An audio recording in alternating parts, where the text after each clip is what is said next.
Bonjour, je suis Roger Pocam, formateur des formateurs du programme EMS dédié à la formation des enseignants du secondaire au Cameroun. Avant de passer à cette présentation, permettez-moi de vous citer deux figures historiques. Ascel Ossentin disait « La plus grande imperfection est de se croire parfait ». Et Dimboukar a soutenu en disant « La perfection n'est pas une destination, il s'agit d'un processus sans fin ». Bienvenue à cette deuxième unité de formation du deuxième module intitulé « Planification des activités pédagogiques ». Dans cette unité de formation, il sera question des qualités d'une bonne leçon de mathématiques. Comment reconnaître une bonne leçon de mathématiques? Comment porter un regard critique sur vos leçons? Sur quels critères se baser pour évaluer objectivement la qualité de vos leçons de mathématiques ou celles d'un collègue? Pourquoi auto-évaluer vos leçons en tant qu'enseignant de mathématiques? Vous l'avez déjà sans doute ressenti. Vous achevez une leçon de mathématiques dans une de vos classes et vous vous dites que quelque chose n'a pas marché. Malgré votre préparation bien élaborée, votre enthousiasme, votre envie, votre dévouement et l'amour pour vos élèves. Combien de fois l'avez-vous vécu? Quelle action avez-vous prise pour les réparer? Tout enseignant de mathématiques qui souhaite la réussite de ses élèves doit nécessairement réaliser une auto-évaluation de son cours avant, pendant et après celui-ci. Car, comme vous le savez, aucune œuvre humaine n'est parfaite. D'ailleurs, ni l'âge ni expérience ne rend jamais l'homme si parfait qu'il ne lui reste plus rien à apprendre. Ceci est d'Ascel Ossentin. En effet, la perfection est un idéal. C'est un processus sans fin. Toutefois, la folie, c'est de faire toujours la même chose et de s'attendre à un résultat différent, disait Albert Einstein. Apprendre à s'auto-évaluer, c'est accepter de voir en arrière pour porter un œil critique sur soi. Appuyer sur des critères de jugement négociés et appropriés, conduisant à une prise de décision pertinente et efficiente. Cette aptitude réflexive permet une prise de conscience de votre action, lucidité indispensable pour la réalisation de vos activités d'enseignement des mathématiques. C'est pourquoi, en tant qu'enseignant de mathématiques du terrain ou en formation initiale dans une école normale, il est nécessaire pour vous de réaliser une auto-évaluation quotidienne de vos leçons et cours de mathématiques dans une perspective et de les améliorer, afin de garantir le succès de vos élèves en mathématiques. En effet, celui qui reconnaît consciemment ses limites est le plus proche de la perfection. Goethe. C'est cette perfection que nous souhaitons atteindre avec vous à travers le slogan « Enseigner les mathématiques autrement ». Mais pour réaliser une telle auto-évaluation, il est nécessaire de se baser sur un ensemble de critères efficients et objectifs. À cet effet, quelles sont les caractéristiques d'une bonne leçon de mathématiques? Pour une auto-évaluation objective et efficiente de vos leçons et cours de mathématiques, il est important de s'appuyer sur un ensemble de critères ou caractéristiques.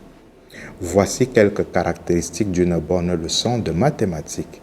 Une bonne leçon de mathématiques permet aux élèves de construire une compréhension conceptuelle, de renforcer leur maîtrise et de faire des liens entre les concepts mathématiques.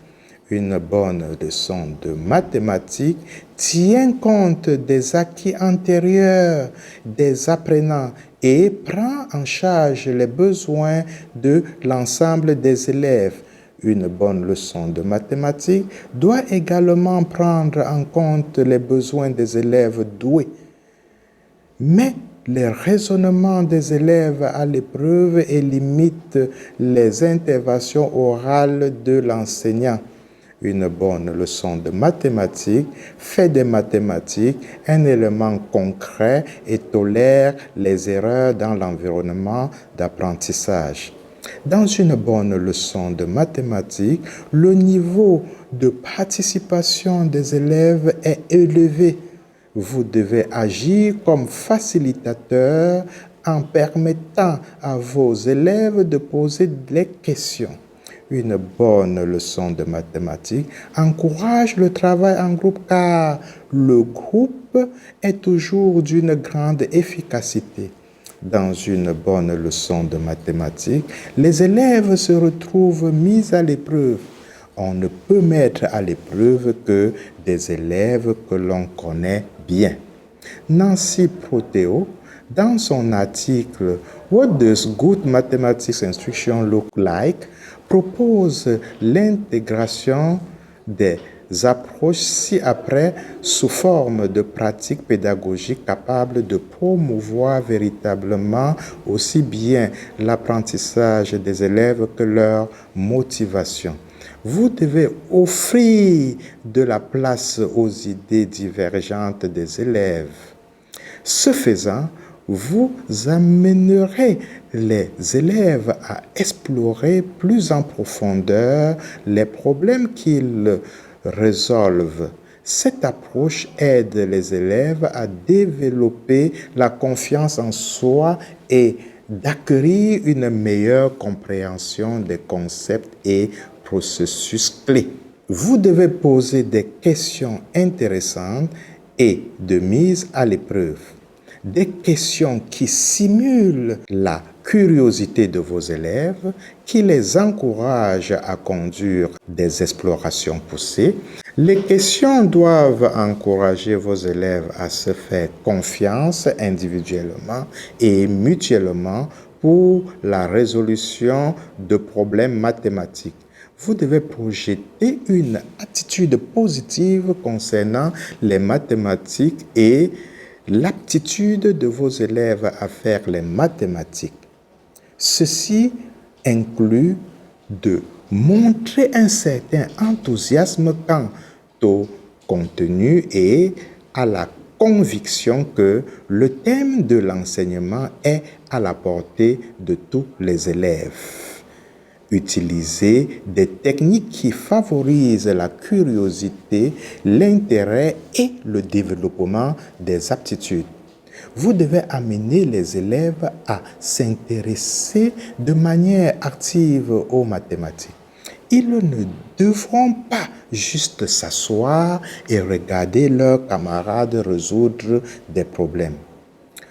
Vous devez soumettre des problèmes complexes aux élèves. Les mathématiques sont un domaine stimulant et intéressant qui produisent au quotidien de nouvelles connaissances. C'est pourquoi les élèves devaient être exposés à cette émulation et à cette mise à l'épreuve à l'aide d'exemples de la vie courante, aussi souvent que possible. Vous devez faciliter des connexions interdisciplinaires et utiliser des exemples pour enseigner les mathématiques. Vous devez permettre aux élèves de partager leurs notions en mathématiques pendant qu'ils travaillent en binôme ou en groupe. En effet, travailler en groupe sur des problèmes, exercices et autres explorations mathématiques met en exergue des avancées notables. Vous devez offrir aux élèves une variété d'opportunités de communiquer mathématiquement. Au cours d'une leçon, les élèves devaient avoir de nombreuses opportunités de communiquer leurs idées. Ils peuvent faire un dessin illustrant les idées ou les écrire dans un journal dédié aux mathématiques. Les discussions de groupe devraient permettre de découvrir et de mettre à l'épreuve la discussion des idées des autres élèves dans un environnement empreint de respect et de compréhension. Vous devez amener les élèves à utiliser les supports pédagogiques physiques et tout autre outil. Cependant, il ne suffit pas de fournir des supports pédagogiques aux élèves, il faut leur enseigner comment s'en servir. De nombreuses mesures peuvent être utilisées pour s'assurer que les élèves tirent profit d'un cours en utilisant des supports pédagogiques physiques.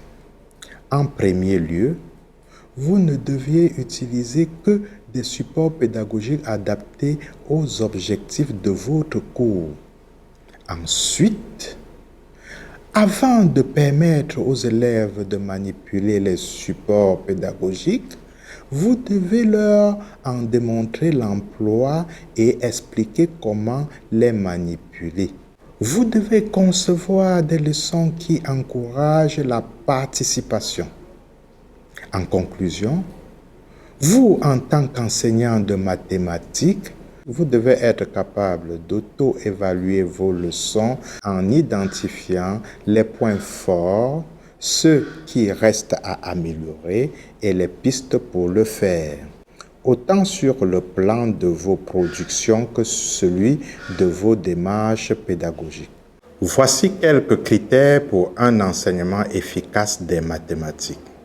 Il est nécessaire d'avoir un ensemble d'objectifs pédagogiques clairement définis, des tâches adéquates et intéressantes, l'utilisation appropriée d'activités de démonstration pour construire une compréhension conceptuelle, une discussion de qualité sur les exercices de mathématiques et une pratique adaptée pour s'assurer de la maîtrise de ces concepts et aptitudes. Comme vous le savez, se réunir est un début, rester ensemble est un progrès, travailler ensemble est la réussite. N'oubliez pas de partager vos idées et questions dans le forum. Vous pouvez également vous rendre sur la plateforme COP du TTP via le lien qui s'affiche afin de discuter avec les membres de votre cluster. Seul, on va plus vite et ensemble, on va toujours plus loin. À bientôt dans la prochaine unité de formation. Merci.